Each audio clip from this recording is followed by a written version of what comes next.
They want to take the interview that I did with Debbie Lenhart regarding the forensic investigation, which wasn't a forensic investigation with Pete. They want that interview taken down. You won't believe what just went down at Daystar. Joni Lamb, usually calm and composed, completely lost it after Laura Lynn dropped a revelation that shook the network to its core. Cameras were rolling, hearts were racing, and viewers everywhere were left in shock. Secrets that were meant to stay behind closed doors are now public, and the tension, absolutely explosive. This is the moment everyone's talking about, and no one saw it coming. It all started quietly, almost too quietly for most people to notice. Laura Lynn uploaded an interview that seemed, at first glance, like just another episode on her channel. There were no flashy graphics, no dramatic music, no screaming headlines.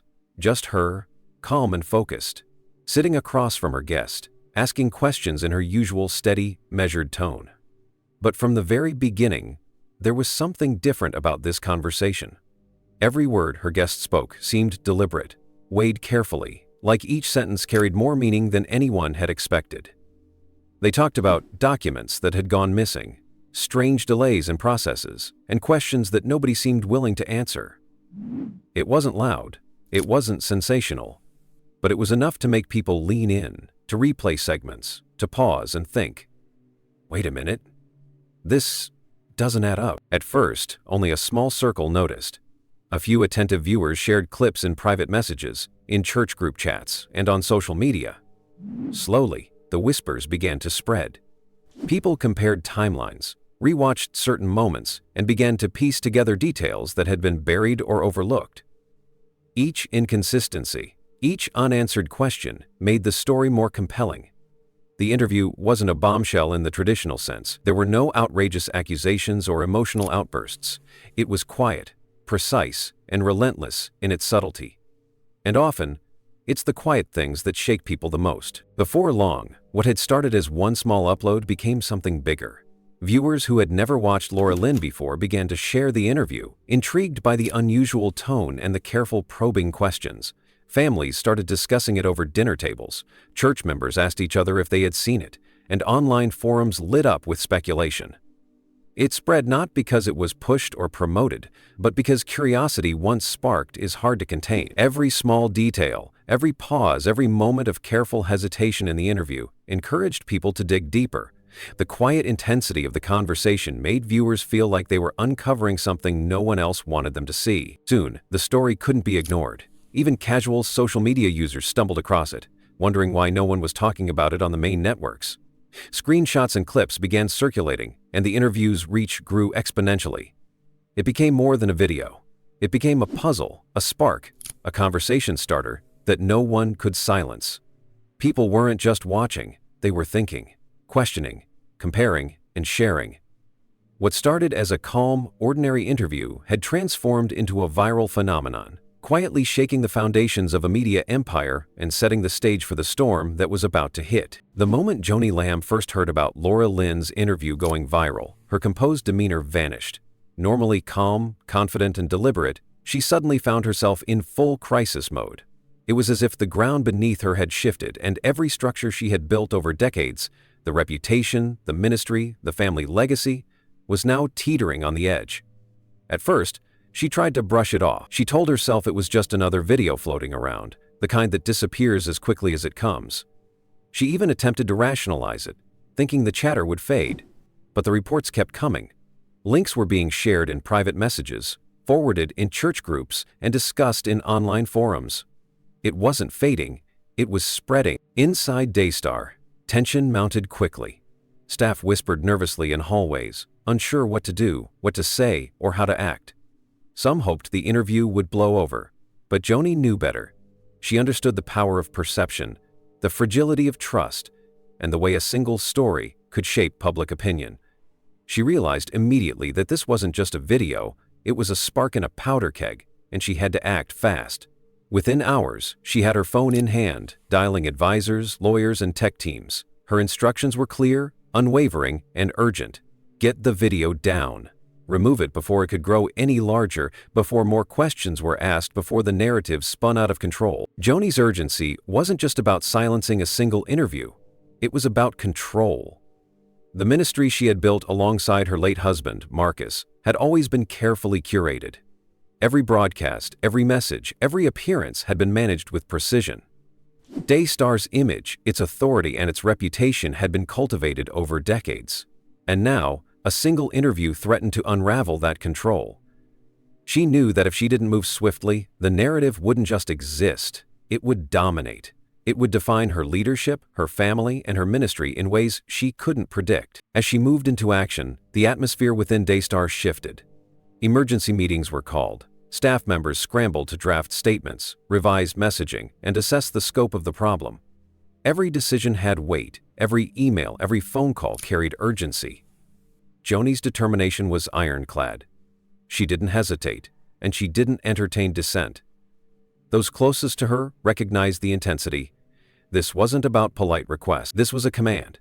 She framed her mission as protection, protecting the ministry, the family, the staff, and the broader Christian community. But to many outside observers, it looked like censorship. The harder she pushed, the more resistant the situation became. The Streisand effect took hold almost immediately. Every attempt to erase the interview seemed to amplify it. Screenshots circulated on social media, mirror copies appeared on new platforms, and viewers who had missed the original upload now sought it out deliberately. With each takedown, curiosity grew. People asked, why was it being hidden? What was so dangerous in this conversation that Joni felt it must be erased? In trying to control the narrative, she inadvertently drew more attention to it. Joni doubled down. In meetings with allies, she described the interview as reckless, misleading, and harmful. She insisted it wasn't about hiding the truth, it was about shielding her family, her ministry, and the broader community from unnecessary damage. To those who supported her, this reasoning made perfect sense. Strong leadership, they argued, meant decisive action, even if it upset people, even if it seemed heavy-handed. But for critics, it reinforced suspicions that something was being hidden. Every move Joni made was dissected, scrutinized, and interpreted as a sign of guilt, of overreach, or of fear. The pushback was relentless. As the interview spread further, the narrative began to slip out of Joni's control. Social media forums buzzed with heated debate. Some viewers rallied behind Laura Lynn, praising her courage and the calm, methodical nature of her questioning. Others defended Joni, emphasizing the responsibility she bore as a leader, the weight of protecting a ministry, and the dangers of amplifying unverified claims. The polarization was intense, and it quickly extended beyond the digital realm. Families argued at dinner tables, churches divided over loyalties, and friends unfollowed each other on social media. The tension was palpable, and the debate was no longer just about a single video. It was about authority, accountability, and transparency. Joni's urgent reaction wasn't just about a media strategy, it was deeply personal. Every decision she made was influenced by years of experience, responsibility, and the desire to protect what she had built. But no matter how fast she acted or how firmly she asserted control, she couldn't escape the reality that the harder she fought to suppress the interview, the more people wanted to see it. It had become a symbol, not merely of controversy within Daystar, but of a larger struggle between transparency and control, between truth and the attempt to manage perception. In the end, Joni's urgency highlighted a profound tension, the collision of leadership, family loyalty, and public scrutiny in the digital age. Her crisis management revealed her determination, her instincts, and her deep commitment to protect her ministry. But it also exposed vulnerabilities, inviting questions about power, accountability, and the limits of control in a world where information moves faster than any single person can contain it. The interview wasn't just a challenge, it became a mirror, reflecting the complexities, pressures, and consequences of leadership under the unrelenting gaze of the public eye. Every call she made, every complaint filed, every takedown requested, told the story of a leader caught between duty, family, and an unstoppable digital tide. The moment Laura Lynn's interview with her guest went viral, the country seemed to split in two.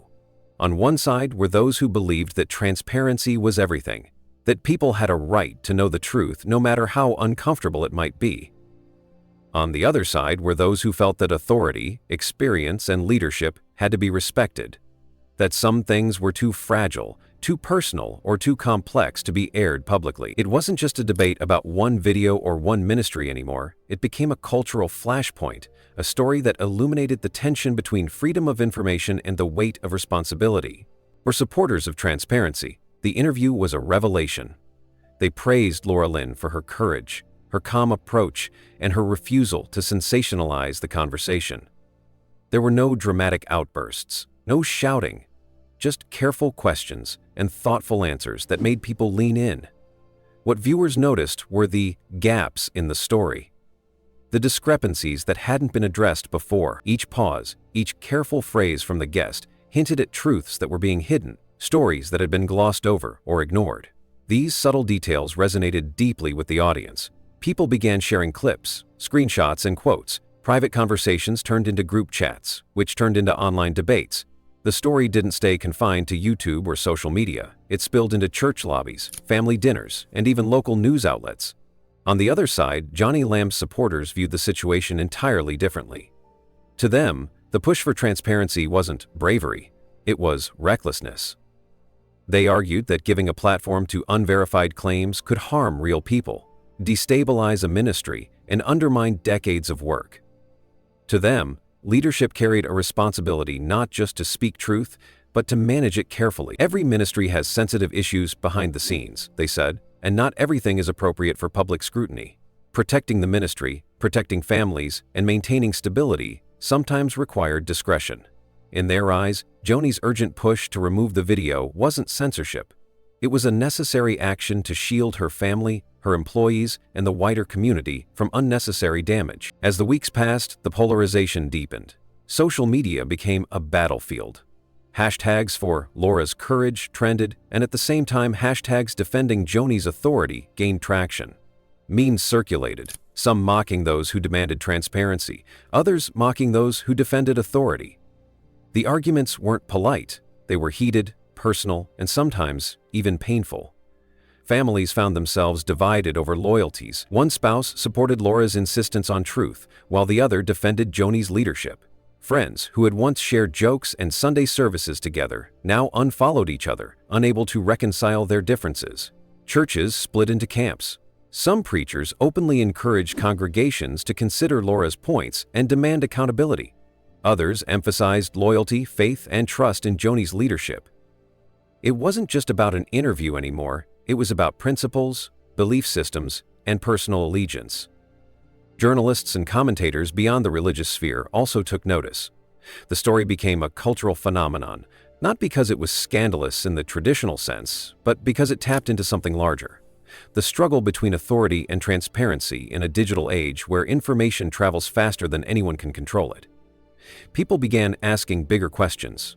Who decides what the public should know? How much power should leaders have over information? Is it ever ethical to prioritize reputation over truth? These were not small questions. They were questions that resonated across communities, political ideologies, and religious groups. The impact on Daystar and Joni Lamb was profound. Every broadcast, every statement, every panel discussion was now viewed through the lens of that interview.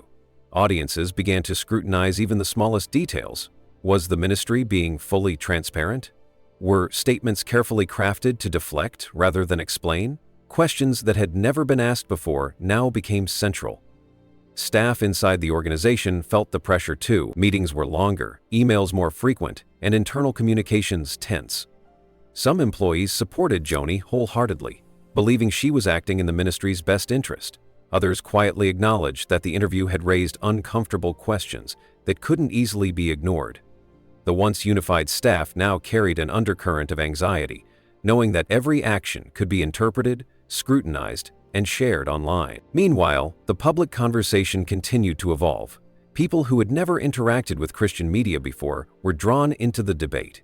They were fascinated by the tension, the clash between authority and transparency, and the way one interview could ignite national discussion. Online forums lit up with theories, commentary, and speculation. Viewers dissected past statements, compared them with new information, and tried to piece together a timeline of events. Every omission, every pause, every careful phrasing became a topic of analysis. For some, this was exhilarating. They felt empowered to seek truth. For others, it was frightening. They saw the danger of unverified claims and the potential to destroy reputations unjustly. As months passed, the divide didn't diminish. It widened. Families, churches, and communities found themselves split along lines of trust and belief. Conversations turned into arguments, friendships fractured, and previously loyal viewers questioned their support. Transparency had become a moral imperative for some, while authority remained non-negotiable for others. Every new clip, repost, or discussion reignited the debate. For Joni Lamb, this was a relentless storm. Every attempt to explain, clarify, or manage perception only added fuel to the fire. The harder she tried to control the narrative, the more people questioned her motives. The harder her team tried to reassure viewers, the more scrutiny intensified. In many ways, the interview had become a mirror for society at large. It revealed how divided the nation had become over trust, power, and accountability. It highlighted a deep tension that wasn't limited to Christian media. It existed in politics, business, and communities everywhere. People wanted honesty, but they also wanted stability.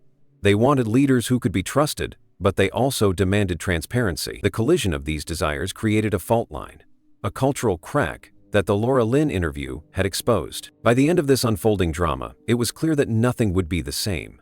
Daystar's audience, the Lamb family's reputation, and public perception of Christian leadership had all been altered. The debate over transparency versus authority wasn't just a temporary controversy. It had become a defining issue for faith communities, digital media, and public trust. People were forced to confront uncomfortable questions. When does protecting people become controlling them? When does loyalty cross into silence? When does transparency risk chaos? What began as a single interview had grown into a movement, a nationwide debate, and a lesson in the power of information in the modern world. On one side, people championed truth, honesty, and accountability. On the other, people defended authority, discretion, and stability. Neither side could ignore the other, and the tension between them became part of the cultural consciousness. The Laura Lynn interview had done more than expose a story. It had exposed the fault lines of an entire nation, and those fault lines were unlikely to heal soon. The story continues to ripple outward. New viewers, new commentators, and even new generations engage with the conversation, asking the same questions, weighing the same principles, and taking sides according to their values. Transparency versus authority had become more than an abstract debate. It had become personal, emotional, and deeply real. And for Joni Lamb, Laura Lynn, and everyone involved, the lesson was clear. In a world where information spreads faster than control, every choice, every word, every action carries consequences far beyond what anyone can predict. The nation remained divided, and the conversation, like the interview itself, refused to end. Even months after Laura Lynn's interview went viral, the fallout was far from over. What had started as a single conversation now felt like a cultural earthquake, shaking the foundations of not just Daystar but Christian media as a whole. People were still talking about it, sharing clips, screenshots, and quotes, dissecting every detail as if they were detectives piecing together a story that refused to stay buried. It wasn't just about one video anymore. It had become a symbol of something much larger, the ongoing tension between transparency and authority, accountability and control. For Joni Lamb, the long-term impact was profound and personal. Every time she stepped into the public eye, every statement she made, every broadcast she oversaw, was now filtered through the shadow of that interview. Critics used her attempts to manage perception as evidence of guilt, while supporters framed her actions as protective leadership. The constant scrutiny made every decision more difficult, every misstep more consequential. Even simple announcements or ministry updates were met with questions. Are they hiding something? Are they being transparent this time? Nothing could be taken at face value. For Joni, it was exhausting and relentless. The pressure of living under a microscope created a tension that never fully eased, a tension that shaped every day at Daystar and beyond. The ministry itself felt the strain. Internal meetings, once routine, became tense and fraught. Staff members whispered in hallways, unsure who they could trust or what they could say. Some supported Joni completely, believing she was acting in the best interest of the ministry and the community. Others quietly admitted that the interview had raised uncomfortable questions that could no longer be ignored. Morale was fragile. The sense of unity that had once defined the organization now felt like a fragile veneer, easily cracked by every new comment, repost, or discussion online. Employees felt the dual pressure of loyalty and skepticism, torn between defending leadership and acknowledging the growing unease among viewers. Across the country, the public conversation continued to evolve. People who had never engaged with Christian media before were drawn into the debate. They debated not just the details of the interview, but the bigger questions it raised about trust, power, and accountability. Was Joni Lamb overstepping? Was Laura Lynn courageous or reckless? Who had the right to control information, and who had the right to demand transparency? Families argued, church members took sides, and social media became a battlefield where both sides clashed. The debate wasn't polite, it was emotional, personal, and deeply rooted in people's values. The interview had ignited something far bigger than itself, touching nerves that had been quietly simmering for years. As time passed, the controversy began to affect institutions beyond Daystar. Other Christian networks, ministries, and leaders felt the ripple effects. People started questioning the credibility of leaders they had trusted for decades. Congregations asked uncomfortable questions about finances, governance, and ethics. Donors who had long supported ministries out of faith and devotion began to demand accountability, transparency, and openness. The interview had raised the stakes for everyone in faith-based media. It wasn't just a question of one video anymore. It had become a challenge to the entire culture of leadership and authority in religious broadcasting. The ongoing debate wasn't limited to Christian circles. Mainstream media and secular commentators picked up the story, framing it as a broader cultural clash about power, influence, and information in the digital age. They highlighted the tension between authority and transparency, showing how one viral interview could ignite national discussion. People began to draw parallels to politics, corporations, and other institutions, recognizing that the dynamics at play weren't unique to Daystar. The interview had become a lens through which society could examine trust, accountability, and the balance of power everywhere.